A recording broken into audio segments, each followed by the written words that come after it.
بسم الله الرحمن الرحيم. صاد والقرآن ذي الذكر بل الذين كفروا في عزة وشقاق كم أهلكنا من قبلهم من قرن فنادوا ولا تحين مناص وعجبوا أن جاءهم منذر منهم وقال الكافرون هذا ساحر كذاب أجعل الآلهة إلها واحدا إن هذا لشيء عجاب. وانطلق الملأ منهم أن امشوا واصبروا على آلهتكم إن هذا لشيء يراد ما سمعنا بهذا في الملة الآخرة إن هذا إلا اختلاق أو أنزل عليه الذكر من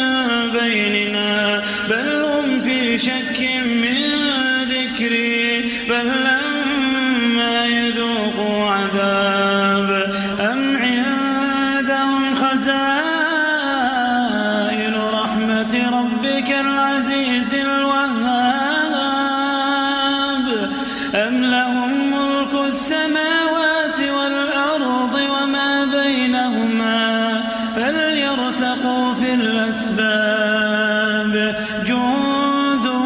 ما هنالك مهزوم من الأحزاب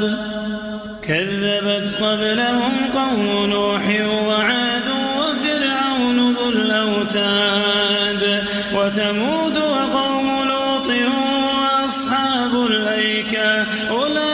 أولئك الأحزاب إن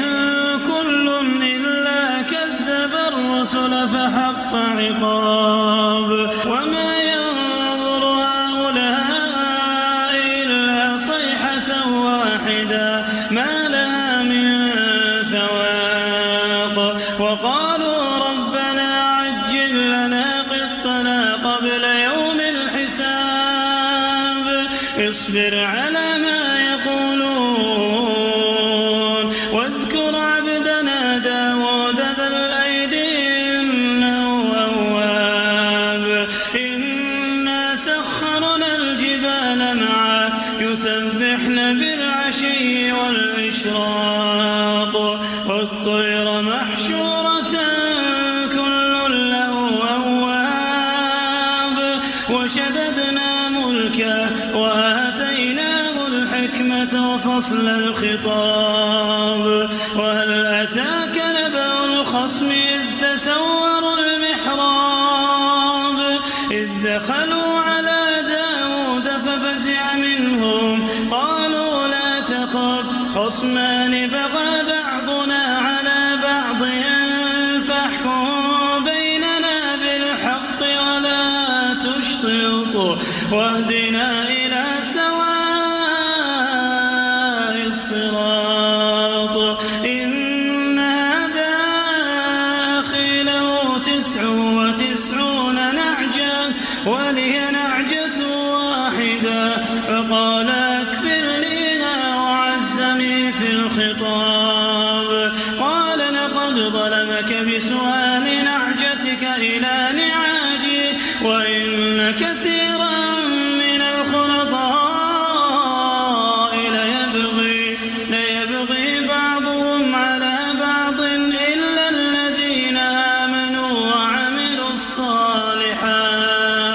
وقليل ما هم وظن داود أنما فتنا فاستغفر ربه